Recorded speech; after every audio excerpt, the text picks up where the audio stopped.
सिद्धेभ्यः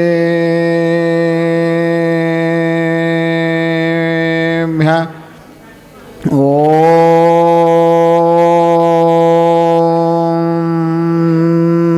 नमः सिद्धेभ्यः ॐ नमः सिद्धेभ्यः नमो हरिहन्ताणं नमो सिद्धाणं नमो आर्याणं नमो वच्छायाणं नमो नुय सबसाहुणम् इनेश्रियं मुदमयनिलोका आश्वासिता केचन वेत्ते कार्ये प्रबोधिता केचन मोक्षमार्गे तमामि नातं प्रणमामि नातं तमामि नातं प्रणमामि आदिनाथ भगवान की, चंदा प्रभु भगवान की, शीतलनाथ भगवान की, शांतिनाथ भगवान की, नेमिनाथ भगवान की, बोलो पाशनाथ भगवान की, वर्धमान शासन महाविष्णु भगवान की, एक आचार्य विमल सागर जी महाराज की, आचार्य श्री सन्मति सागर जी महाराज की, आचार्य श्री विराग सागर जी महाराज की, पट्टाचार्य श्री विश्व सागर जी महाराज की, आचार्य श्री विभव सागर जी महाराज की, बोलो द्वासांग जन्माणी माता की जय।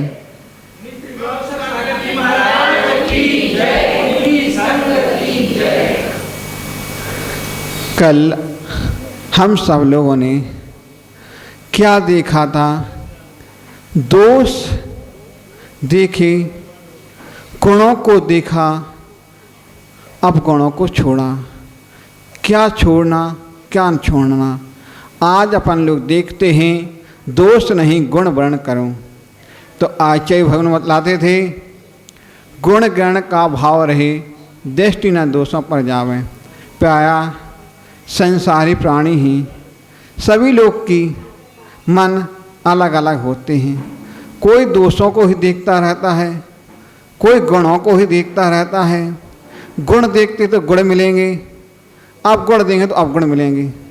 ये संसारी प्राणी हैं, संसार के प्राणी में ये होता ही चलता रहता है। कि आचार्य भगवान बताते थे इसलिए प्रायः संसार प्राणी दोष दृष्टि रखता है, इसलिए हर वस्तु दोष युक्त नजर आती है। आचार्य भगवान कहते हैं पक्षी दो होते हैं, एक होता गिद्ध पक्षी जो उस आकाश में उड़ता रहता है और क्या देखता है, वो आकाश में ऊंचाई पर उड़ता होगा भी, उसकी दृष्टि कहाँ जाती है? गुणों को जाएगी, अवगुणों को जाएगी है, वो चला जाता है। और एक होती कोयल होती है, पक्षी दोनों हैं, दोनों में भिन्नता अलग अलग है। एक गुणों को देखती है, एक अवगुणों को देखती है, एक दोषों को देखता है।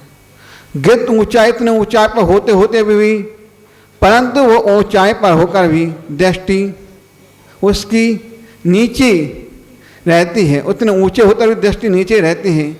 वो मांस के टुकड़ों को देखता है कि मैं कब उस मांस के टुकड़े को भक्षण कर सकूं। एक कोयल होती है, वो वृक्ष पर बैठे बैठे सोचती है मैं तो मीठे मीठे फल को खाऊंगा, मीठी फल खा कर के मीठे मीठे वचनों को बोलूँगा। और ये गिद्ध पक्षी मांस के टुकड़ों को खा कर के क्या गुगलेगा? अच्छा, उसके अंदर अवगुण ही तो निकलेंगे। तो आचार्य भगवान होते थे कि आचार्य जिनसे स्वामी महाराज, जिन्होंने अल्पायु में, जिनकी अल्पायु 8 वर्ष की थी, जिन्होंने कभी अपने इस शरीर पर वस्त्र धारण नहीं किए।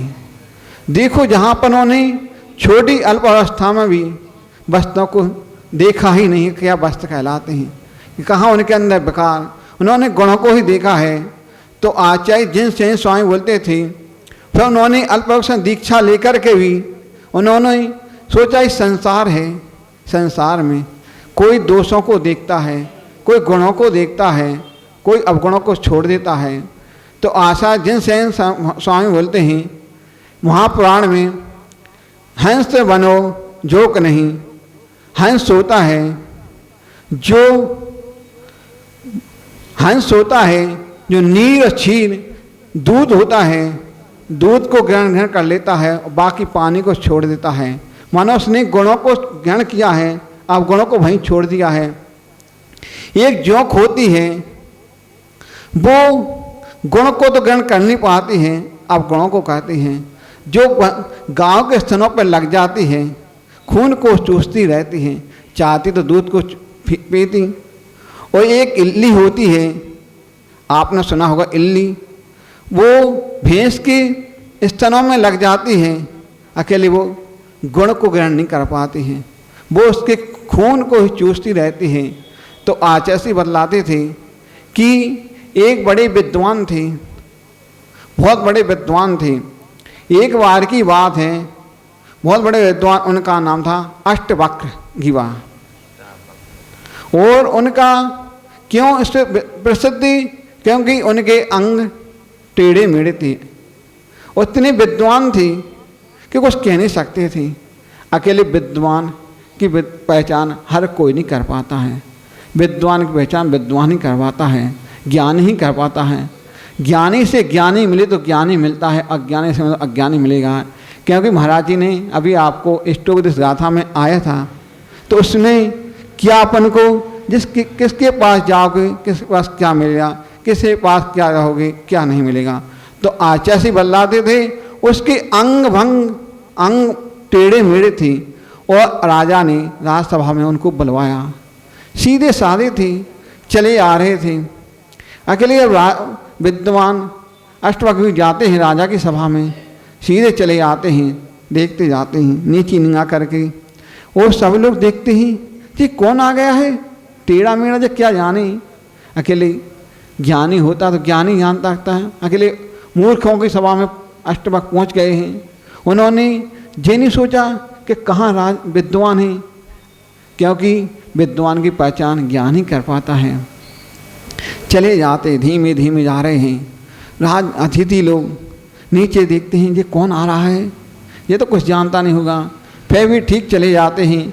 राजसभा में उनको सम्मान, कोई बोलता है अपन, जैसे कि आपके घर में कोई अतिथि आ जाता है तो आप उसके लिए कम से कम आते ही आइए बैठिए, उनके चटाई बिछा देते हैं, कुर्सी पर बैठाने का बोलते हैं।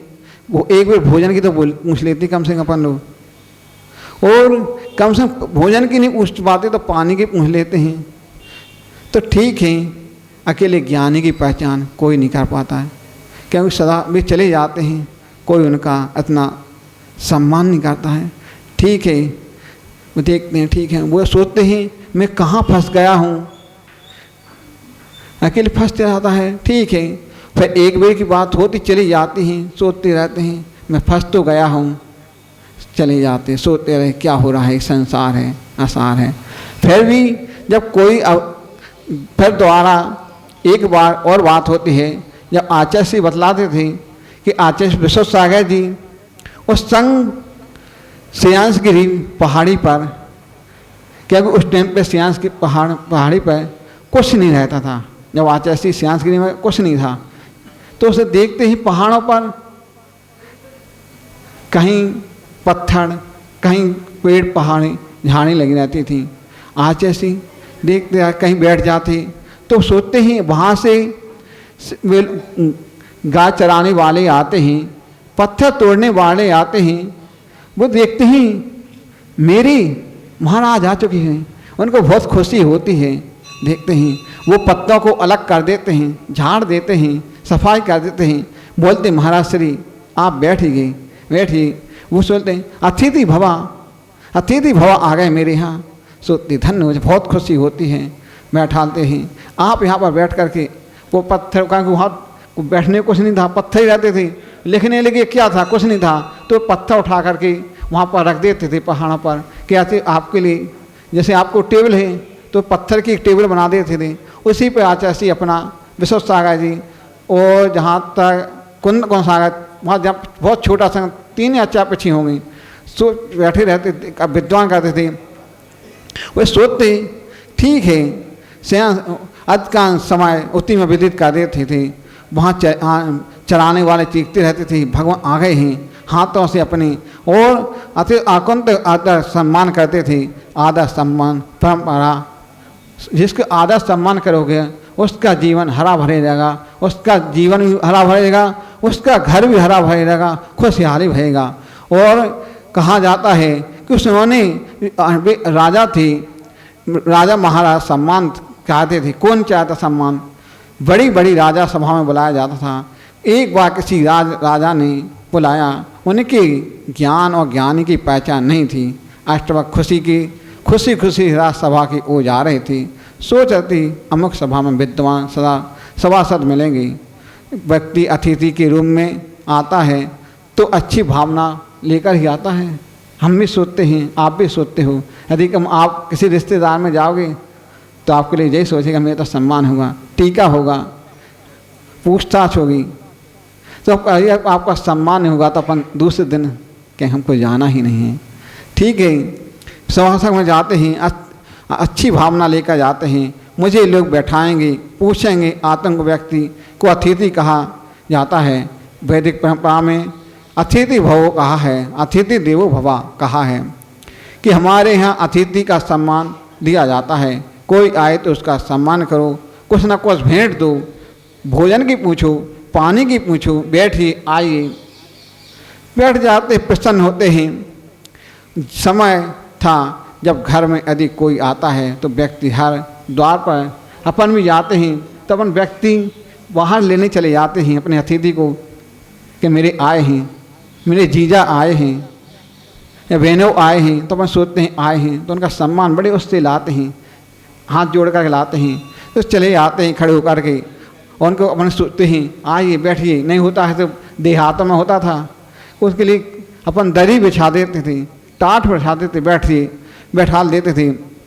हम लोग चाहते हैं कि जैसे अष्टवक्र राजसभा में पहुँचे, उन्होंने देखकर सभी सभासद मंत्रिमंडल आदि सब हंसने लगे, हंस पड़े। इस राज में सभासद संस्कारवान नहीं थे, पूर्वभाषी थे, कर्म सताए थे, अथवा सम्मान बैठ गए। सभी दो शब्द हुए, उन्होंने वे दो शब्द बोले, आज तो मुझे लग रहा है कि मेरी कौन आ गया। जिस प्रकार चमारों की सभा में यदि कोई अपनी दृष्टि कोई शरीर पर देखता है तो कोई गुणों को देखता है। तो आचार्य बतलाते थे, दोहा है, चंदन पड़ी घर। यदि चंदन आपके घर में आ जाता है तो आपको खुशी होती है। तो निश्चिन कूटे चाम, चंदन बेचारा क्या करे, पड़े नीच के धाम। चंदन की लकड़ी होती है और चमार के हाथ में आ जाएगा तो क्या करे, कूटता ही रहेगा, चामड़े को कूटेगा। यदि कोई विद्वान और ज्ञानी के पास पहुँचेगा तो पूजन के काम में लेगा, वो चंदन को पूजन के काम में लेगा, चंदन लगाएगा। और ज़्यादा होता कोई चंदन अपने शरीर में लगाएगा तो शीतलता होगी। और चमार के हाथ में पड़ गया तो मांस को ही पीटता रहा तो काम आती है।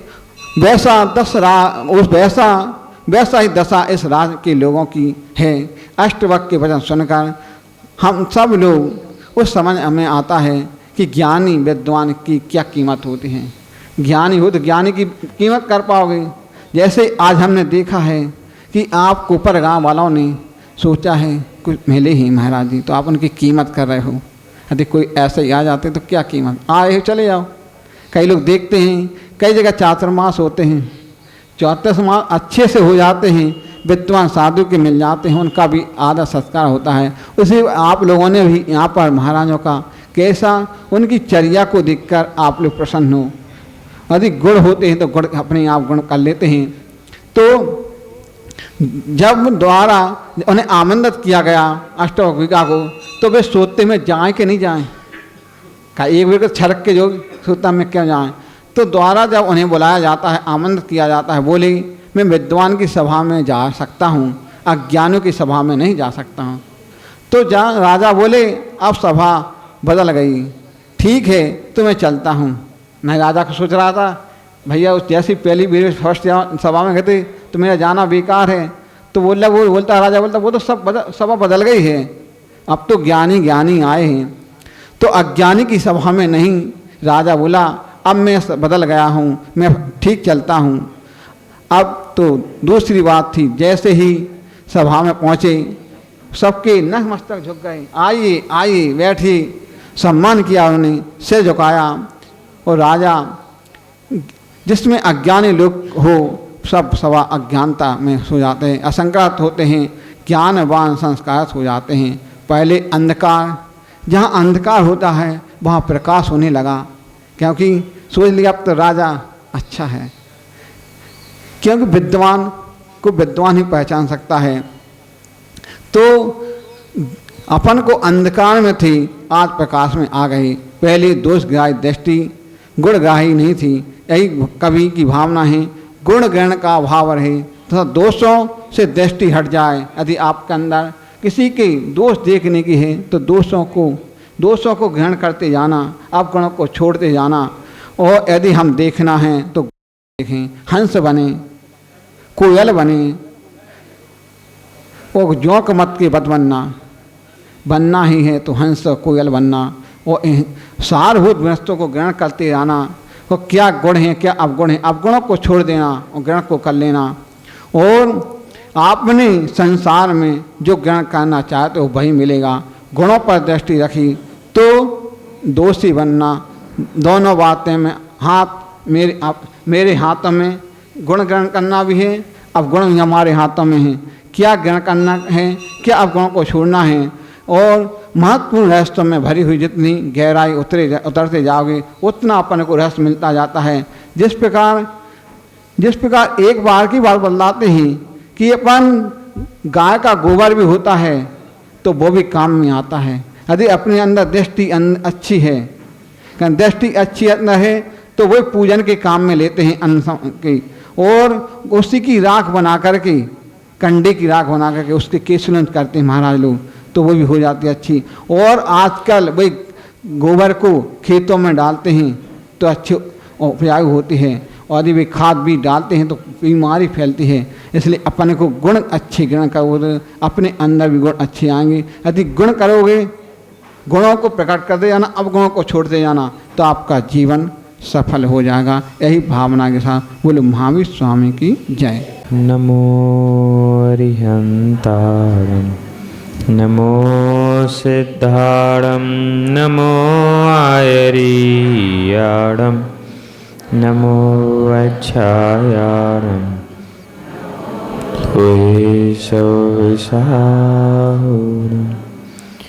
मेरे पवित्र मन में गुरुदेव आओ, मैं शास्त्र वाचन करूं, प्रतिभा जगाओ, अरिहंत भाषित सभी श्रुत देवताओ, क्या बोले ना अब मुझे तुम ही बताओ, क्या बोले ना अब मुझे।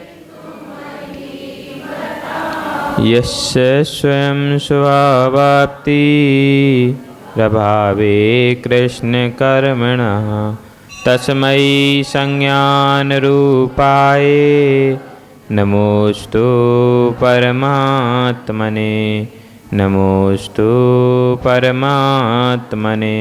अनंत अनंत सिद्ध पंच परमेष्टि भगवान की मूल लायक चिंतामणि 1008 श्री पार्श्वनाथ भगवान की, शासन नायक भगवान महावीर स्वामी की, परम पूजनीय आचार्य श्री पूज्य पाद महाराज की, परम पूजनीय आचार्य श्री विद्या विराग विशुद्ध सागर जी महाराज की, संयम प्राण प्रदाता गुरुदेव विभव सागर जी महाराज की, अहिंसामयी विश्व धर्म की।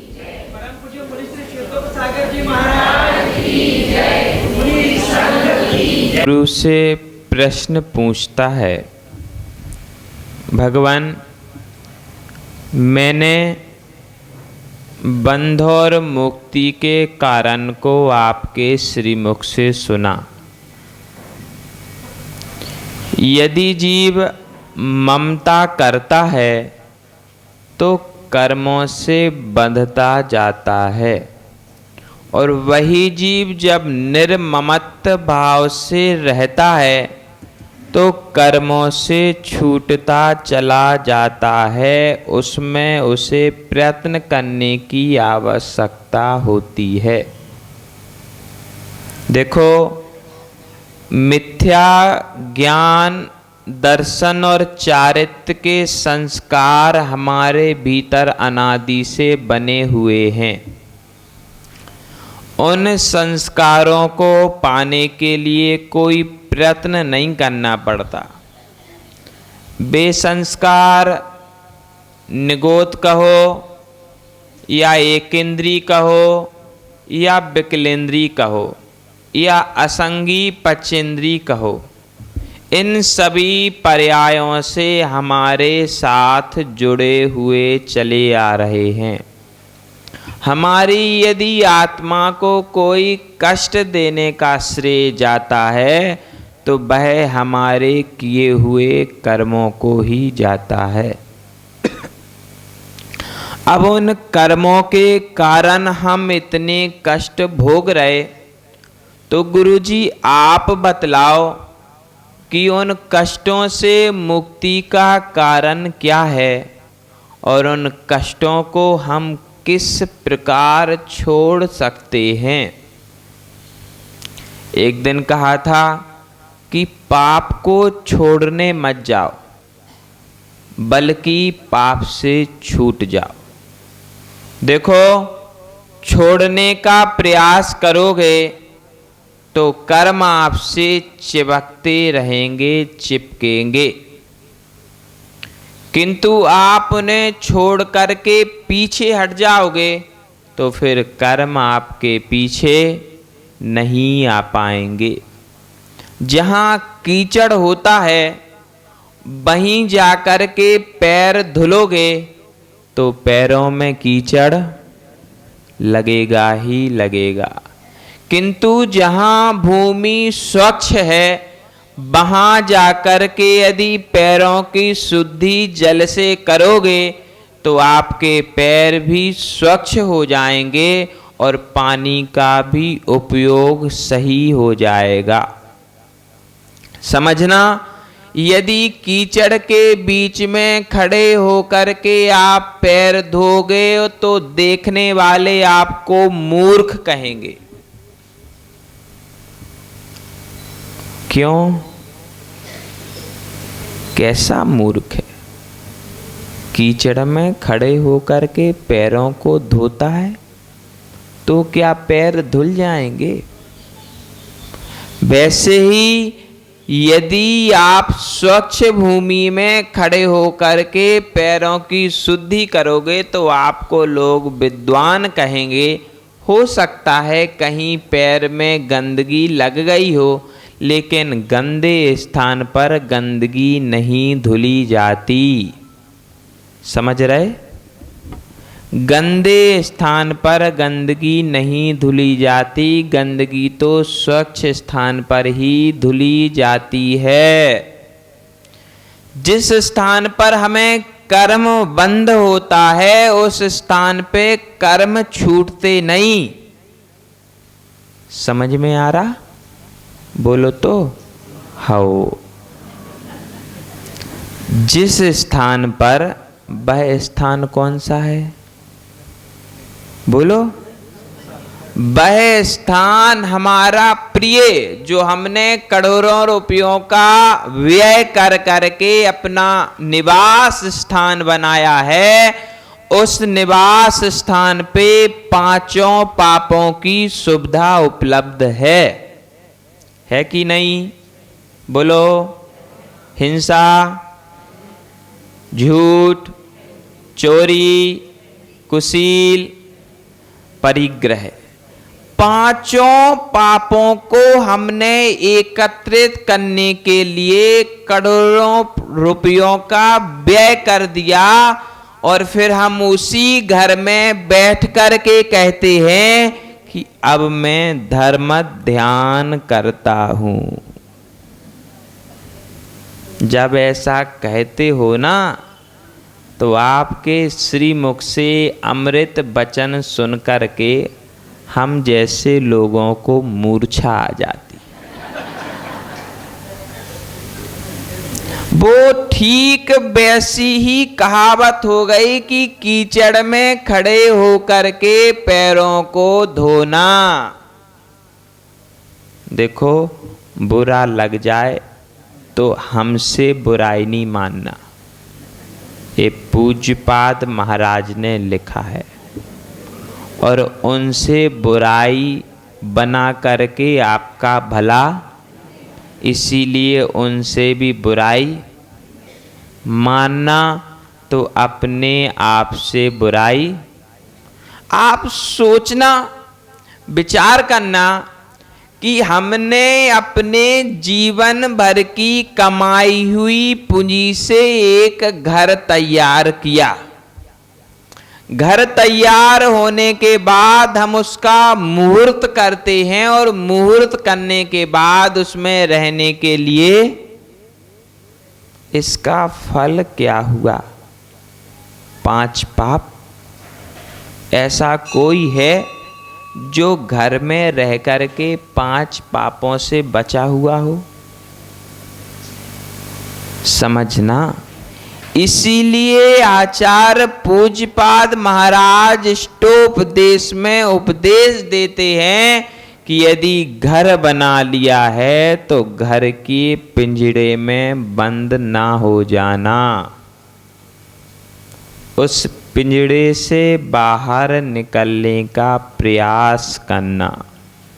यदि उस 4 दीवालों से आप बाहर निकल करके चिंतन की धारा में डूबोगे तो हो सकता है ममत्व बुद्धि का त्याग। देखो, घर में बैठ करके यदि ध्यान करोगे, जिस दीवाल की ओर मुख करोगे, यदि उस दीवाल का पेंट उखड़ता हुआ दिखेगा, समझना, यदि उस दीवाल का पेंट उखड़ता हुआ दिखेगा तो बुद्धि परमात्मा के पास नहीं जाएगी, बुद्धि जाएगी एशियन पेंट वाली दुकान पर। उसने कहा था कि 5 साल तक चमकेगा। कहता ना पेंट वाला, एक बार पोतो 5 साल के लिए, अभी तो 3 ही साल हुए। अब आप कर्मों की निर्जरा और ममत्व बुद्धि दोनों को दूर करने के लिए अपने घर में ध्यान करने के लिए बैठे थे। जिस दीवाल की ओर मुख किया उसका पेंट उखड़ने से भीतर में कसाय का उत्पन्न हो गया, और वह वेग ऐसा उत्पन्न होता है कि उस वेग को भूलते नहीं हैं। यदि उस अवस्था में कोई घर का दूसरा सदस्य आपके पास आ जाए तो यही कहोगे, देखो उसने कहा था 5 साल चलेगा, अभी 3 साल नहीं हुए और पेंट उखड़ने लगा। उसने अपन को धोखा दिया। अब उससे कहना पड़ेगा, अब पुनः पेंट करने की तैयारी शुरू हो गई। अब ध्यान यह देना कि बैठे थे ध्यान के लिए और पेंट पर आकर के, इसीलिए आचार्य कहते हैं कि घर में रह कर के ध्यान नहीं हो सकता है। बूढ़े लोग माला लेने भी बैठे और छोटा सा पोता आ जाए, दादी दादी दादी दादी, तो दादी को सुनना ही होगा। और ना सुने हो वो पकड़ ले हाथ और हिला दे, तब तो फिर उसको गोद में उठाना ही पड़ेगा। यह हमारे घर की विशेषता है, बुरा नहीं मानी। निर्ममत्व की सिद्धि कैसे हो, उसके लिए आचार्य महाराज उपदेश देते हैं। कल के उपदेश को इसीलिए दोहरा दिया कि यदि बुद्धि से ओझल होने लगे तो वो पुनः आपकी बुद्धि में स्थापित, क्योंकि पिछली कारिका का अर्थ जाने बिना अगली कारिका का अर्थ ध्यान में नहीं आता। हाथ जोड़ेंगे, उच्चारण करेंगे। एको हम निर्ममः शुद्धो ज्ञानी योगिंद्र गोचरः बाह्यः संयोगजा भावा मत्तः सर्वेपि सर्वथा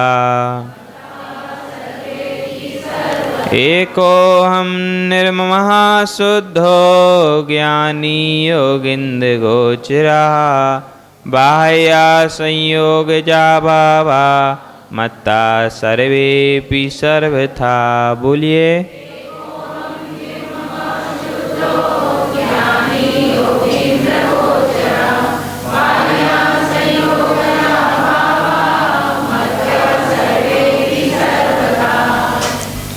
एको हम निर्ममः शुद्धो ज्ञानी योगिंद्र गोचरः।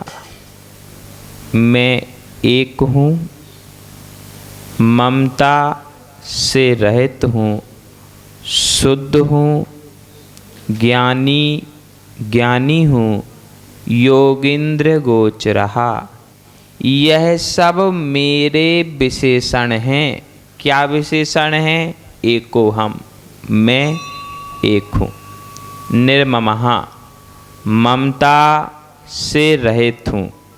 शुद्ध हूँ। ज्ञानी योगिंद्र गोचरः। यह जान कौन पाता? मेरे विशेषण में ही जानने में असमर्थ हूँ। यदि आपसे पूछा जाए आप लोग कितने हो, तो काउंटिंग करके बताते। महाराज घर में 10 लोग हैं, माता पिता, हम 2, हमारे 2 और 2 और हैं। ऐसे काउंटिंग करके बताते हैं। किंतु यदि पूछा जा रहा है कि आप कितने हो, तो मैं, आप कैसे हो? महाराज ठीक हैं, स्वस्थ हैं, आपके आशीर्वाद से सब अच्छा, लोग कहते हैं। पूछो ठीक हो आप? हाँ महाराज, आपके आशीर्वाद से सब ठीक। निर्मम हूँ, उत्तर क्या देना था? मैं ममता बुद्धि से, किंतु ये हमारे विशेषण हमी को ज्ञात। हमारी विद्वत्ता की पराकाष्ठा तो देखिए।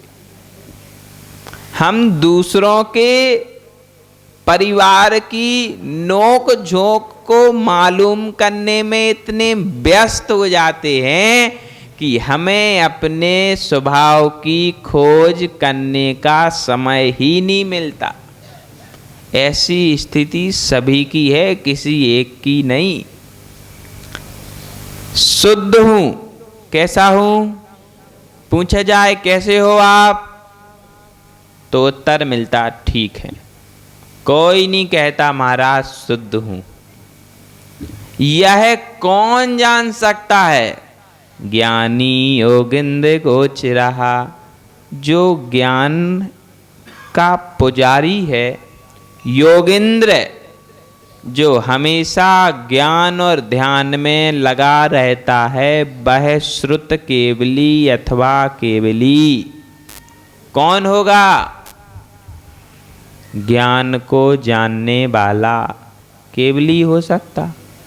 केवली नहीं है तो श्रुत केवली, उनके द्वारा यह आत्मा जानने के योग्य है। बाह्य संयोग जा भावा मत्तः सर्वेपि सर्वथा, सर्वेपि सभी ओर से, सर्वथा सब तरह से, बाह्य यानी भिन्न है, अलग है, मत्ता मुझसे। जो आत्मा मैंने जानी है एक निर्मम शुद्ध, वह ज्ञानियों के ज्ञान में झलकने वाली आत्मा मेरी ही आत्मा है, किंतु वह आत्मा बाह्य पदार्थों से भिन्न है। यदि बाह्य पदार्थों से मेरी आत्मा जुड़ी हुई है तो वह आत्मा मेरी होते हुए भी मेरी नहीं है। क्यों? क्योंकि वह उपकारी का उपकार कैसा, जो हमारा अहित कर दे। समझना, यदि हमारे माता पिता घर के बंटवारे में हमारे लिए बराबर संपत्ति ना दें तो हम उन माता पिता के लिए समीचीन दृष्टि से देख नहीं पाते। देख पाते क्या?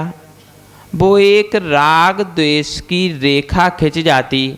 देखो, बड़े वाले के लिए तो सब कुछ दिया, किंतु हमारे ए, समझे, हमारे ये तो छोटे थे, इन्हें कुछ भी नहीं दिया। ऐसी जब भावना भीतर में आ जाती तो हम अपने ही माता पिता को समीचीन प्रेम पूर्ण दृष्टि से देख नहीं पाते। अब ये स्थिति कम होने लगी, क्योंकि एक ही रहता, देंगे किसको? जो है सब उसी का है। किंतु यदि दो हुए तो फिर ऐसी स्थिति उत्पन्न हो जाती है।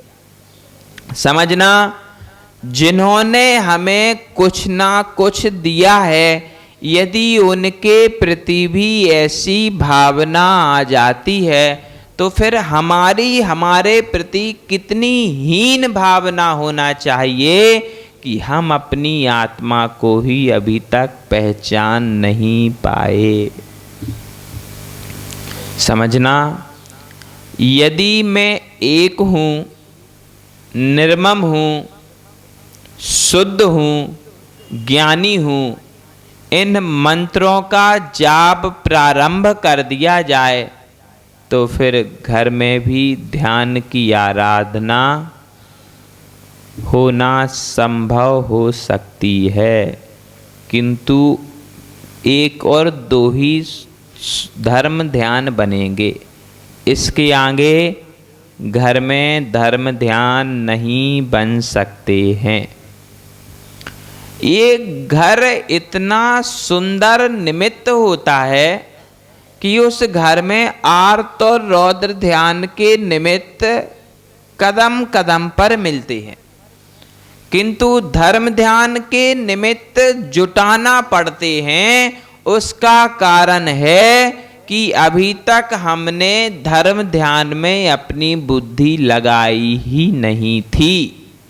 यदि हमारी बुद्धि धर्म ध्यान की ओर अग्रसर होती तो हमें कदम कदम पर धर्म ध्यान के निमित्त मिलते थे, किंतु हम अपना चिंतन उस ओर ले ही नहीं गए। हमने अपना ज्ञान का कौशल उस ओर प्रकाशित किया ही नहीं। आत्मा में ज्ञान कितना है? बोलो, प्रकट हुआ क्या? क्यों नहीं हो रहा? क्योंकि ज्ञानावरणी कर्म का आवरण है, किंतु पूरा आवरण है क्या? कुछ तो प्रकाश में आया ना। देशघाती प्रकृति है कि सर्वघाती? बोलो। सर्वघाती होती तो इत्तु सा भी ज्ञान उदय में। देशघाती प्रकृति होने के कारण कुछ ज्ञान है और कुछ आवरण ढका हुआ है। वैसे ही हमारी बुद्धि भी देशघाती प्रकृति की तरह है। कुछ कुछ तो हमें अपनी आत्मा का ज्ञान है और कुछ कुछ हम अपनी आत्मा को भूले बैठे हैं।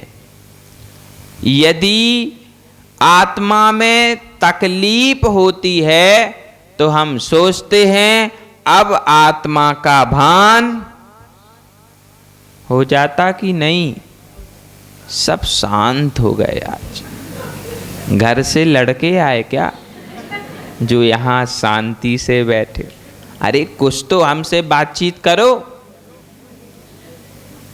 देखो, जब हाथ में फुंसी होती है तो उस फुंसी का वेदन पूरे शरीर में होता है।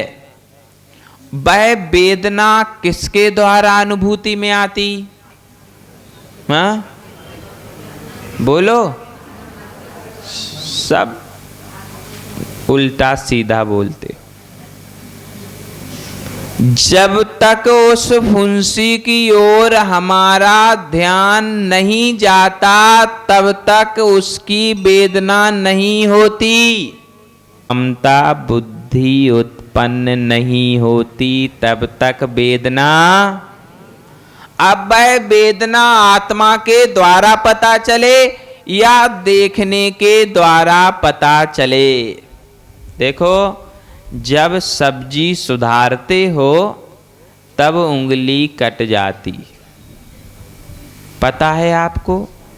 कटी होगी। 2500 साल के अनुभव हैं और ज़्यादा 50 वर्षों के अनुभव हैं। हमारी तो जितनी उम्र ही नहीं उतना आपका अनुभव का ज्ञान है। अब समझना, जब उंगली कट जाती है तो हमको दर्द नहीं होता है। जब तक हमारा काम पूरा नहीं हो जाता तब तक हमको दर्द। जैसे ही कार्य की उस उंगली में ममता बुद्धि जागी, दर्द होना प्रारंभ हो गया। यह है ममता बुद्धि का प्रकाश। केवल ज्ञान के प्रकाश होने पर पूरा विश्व दर्पण की तरह दिखता है और ममता बुद्धि का प्रकाश होने पर पूरा संसार अपना अपना दिखता है। बस इतना ही अंतर है। प्रकाश तो दोनों में है। समझना, जब इस आत्मा का स्वरूप केवली और सुत केवलियों के द्वारा जानने योग्य है, वह भी कब जाना जा सकता? समय सार में भगवान कुंद कुंद देव कहते हैं कि अशुभ उपयोग में आत्मा का स्वरूप जान नहीं सकते। शुभोपयोग में भी आत्मा का स्वरूप यदि जानना होगा तो शुद्धोपयोग करना ही करना पड़ेगा। ये शुद्धोपयोग नहीं तो सोचो, हमारे गांव में तो शुद्धोपयोग आ गए। अब तो आत्मा का संवेदन होगा ही होगा। देखो, चुक्के छलम न घेतब्बम। यदि कोई चूक कर जाए तो छल ग्रहण नहीं करना। यह शुद्धोपयोग है 7वें गुण स्थान के ऊपर ऊपर ऊपर। जब इस शुद्धोपयोग की आराधना करोगे तब आपको आत्मा का संवेदन होगा। मात्र एक बार, सिर्फ एक बार उस आत्मा का संवेदन कर लो, फिर इस संसार में भटकने के लिए नहीं आओगे। ऐसा हमारा विश्वास है। आप लोग विश्वास के पात्र हो कि नहीं? बोलो तो हो हैं। हम आप पर आंख बंद करके विश्वास कर सकते हैं। बस उसके लिए शर्त इतनी सी है, एक बार, मात्र एक बार अपनी आत्मा के ध्यान में खो जाओ।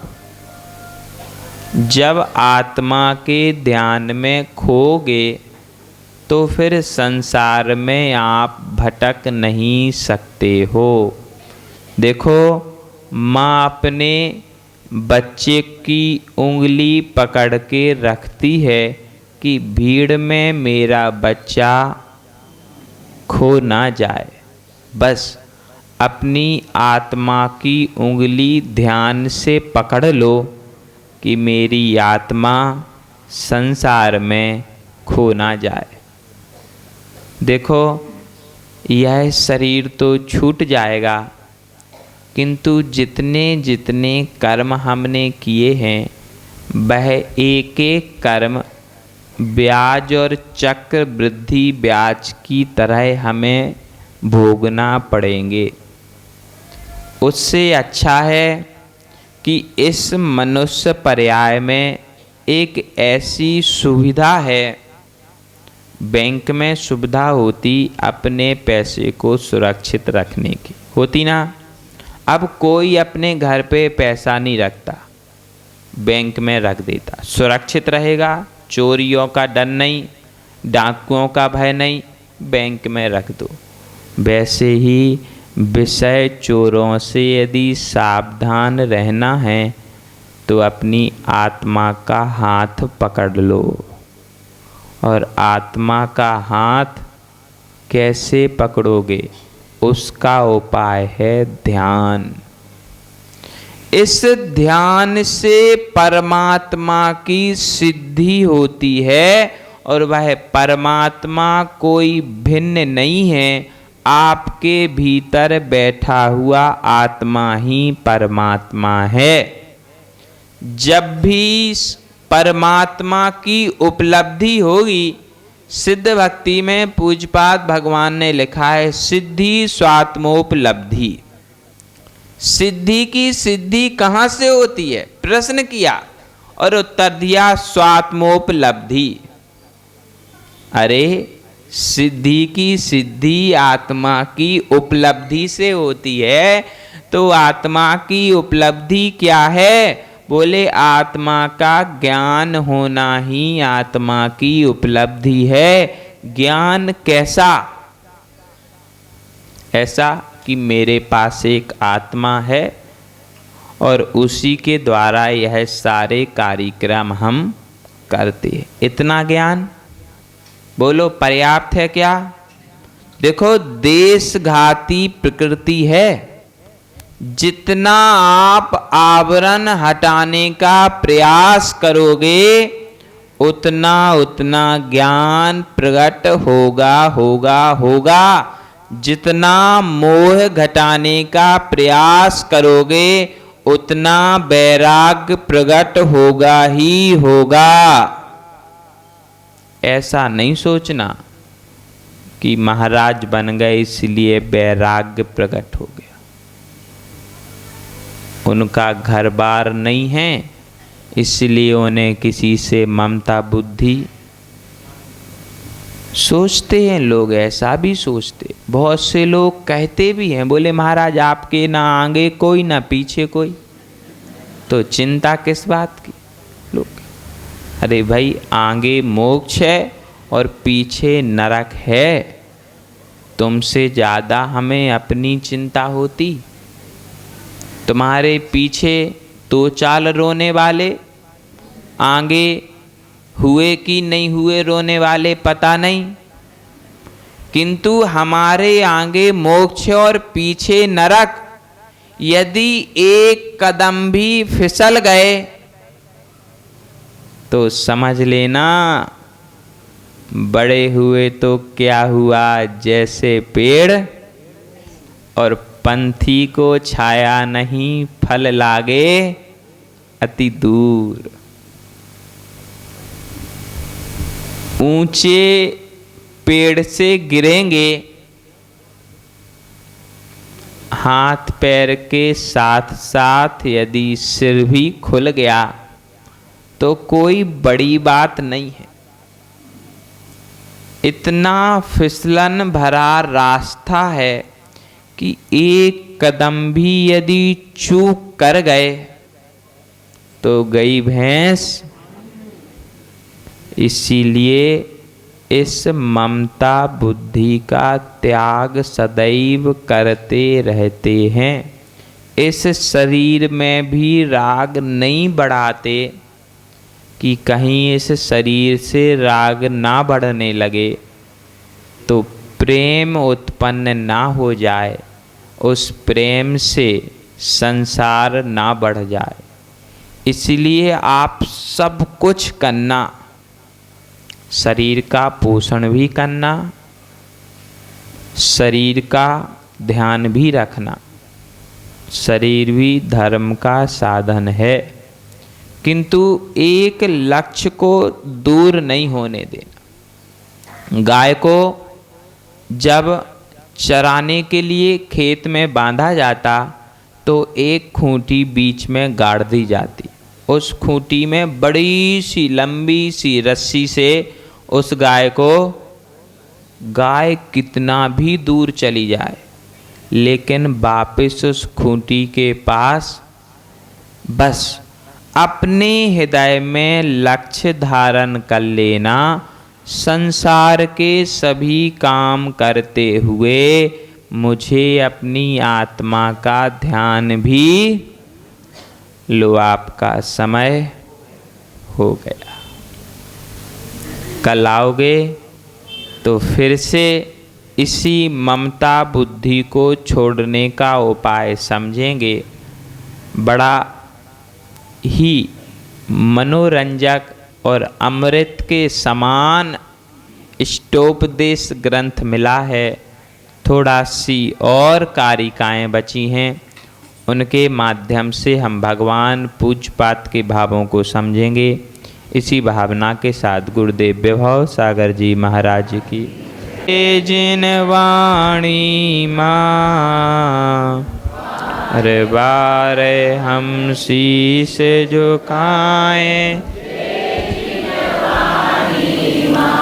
धर्म सभा में आने वाले समो शरण जाते, धर्म देश ना सुनने वाले दिव्य ध्वनि पाते। गुरु मिले तो प्रभु मिलेंगे कहती वाणी माँ, बार बार हम शीश झुकाएं।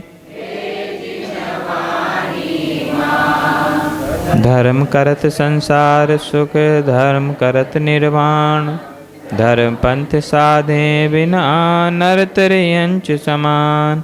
जा वाणी के ज्ञान ते सूझे लोकालोक,